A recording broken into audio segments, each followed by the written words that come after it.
is Taylor Breeden. I'm the student liaison for the Tarleton student chapter of the Wildlife Society, and I'm going to be showing you how to back up to a trailer and then back up a trailer. Hi, I'm Seth Burns. I'm an ag business major at Tarleton State University, senior this year, so let's get started. First thing you want to do, first thing you want to check is you always want to make sure that your ball hitch is properly installed into the receiver hitch and nothing's loose. So you'll take your trailer pin, line up the hole, put this pin in. Another thing you want to make sure is that you've got the right size ball for the right size trailer. We'll show you that in just a minute. I've already put the 2-inch ball here in place for us, so let's go ahead and back up. So the next thing you want to do before you back the truck all the way up to the trailer is you want to make sure that all your connections are out of the way, your jack is secure, your chains are out of the way, and that your coupler is open. If your coupler's not open, the trailer's not going to sit on the truck properly. So the next thing you want to do, once your coupler's open, your connections are out of the way, everything's secure, the trailer wheels are blocked or chocked, depending on where you're from, you want to try to get this trailer ball in the center of this receiver hitch. So let's go ahead and try to do that.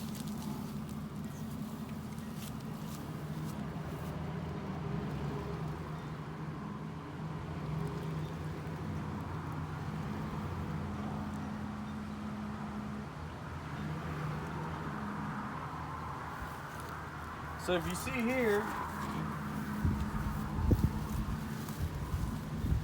we're not quite center. So we're gonna have to start over and do it again. So now if you'll notice, we've reset our ball and our ball is right underneath our coupler hitch on the trailer. So the next thing we can do is we can go ahead and start letting it down and put the trailer on the truck. So now what we're gonna do, we're gonna go ahead and let the trailer down on the jack, which is gonna push, it's gonna take our coupler hitch and put it onto our 2-inch ball. Sometimes these coupler hitches have different sizes. I mentioned earlier that you need to make sure that you have the right size ball for the right size hitch. So, like I said before, this is a 2-inch ball. I went ahead and did that for us in the very beginning. So what you're gonna do next is you're gonna raise your jack all the way up. Make sure that that's out of the way.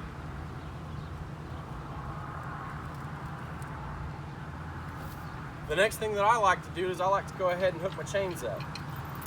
The chains can get a little messy. So what I'll do, you always want to make sure that you cross your chains. And the reason that you cross your chains is these are called your safety chains. What they do is if your ball hitch or your coupler fails for whatever reason, God forbid, what those safety chains do is basically they create a cradle. So if you see here, they're kind of crisscrossed. They create a cradle so that if any of this fails, the trailer comes cradled safely to a stop. It's a very controlled descent. It's also illegal to ride with these uncrossed. So in the state of Texas, they must be crossed. Plus, it's the safest way. Sometimes you'll pull a trailer that these chains are a little too long. But what you can do is you can actually take this chain here, put a couple twists in it.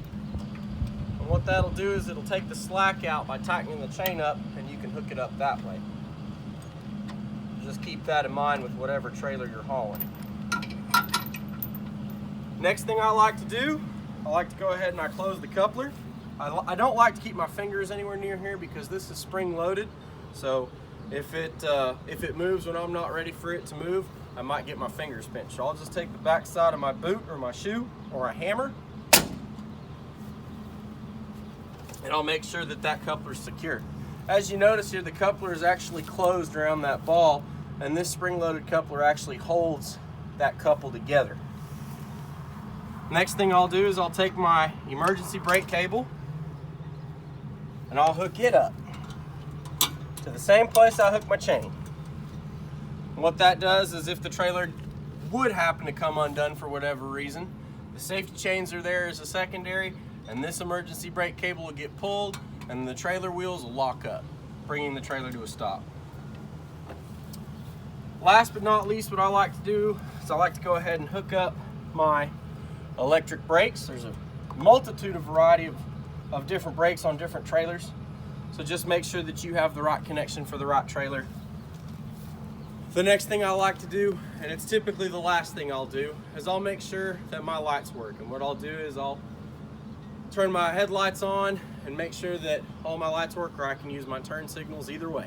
Another thing to keep in mind, now that we're getting ready to back our trailer up and park our trailer, every single trailer that you pull pulls differently. A flatbed does not pull the same as a livestock trailer. A fifth wheel does not pull the same as a gooseneck as a bumper pull. So whatever trailer you're pulling, you need to make sure that you stay within your comfort zone. In other words, don't try something brand new that you've never tried before on a pretty dangerous piece of equipment. It might get you or somebody else or something broken or hurt. Another thing that you need to keep in mind is it's a good idea to try to have a spotter when you're backing your trailer up because, well, you can't see back there. So if at any point you can, get you a spotter, that way you can see what's going on back there. Another thing to keep in mind is when you're backing a trailer up, you're always having to correct in order to put the trailer in the correct position that you want it in. In other words, the trailer is connected to the truck, which means that there's a pivot point between the trailer and the truck. So if the truck is going back and to the left, the trailer is doing the diagonal opposite of that. If the truck is going back and to the right, the trailer is doing the diagonal opposite of that. So in order to back a trailer up safely, you're always having to back the trailer up to the left, correct the truck, and then back the trailer up to the right, correct the truck. It looks like a snake motion. I know that sounds confusing. Let's show you how that works. Okay, so now we're ready to back our trailer up. So what we're gonna do is, we're gonna show you what that snake motion looks like.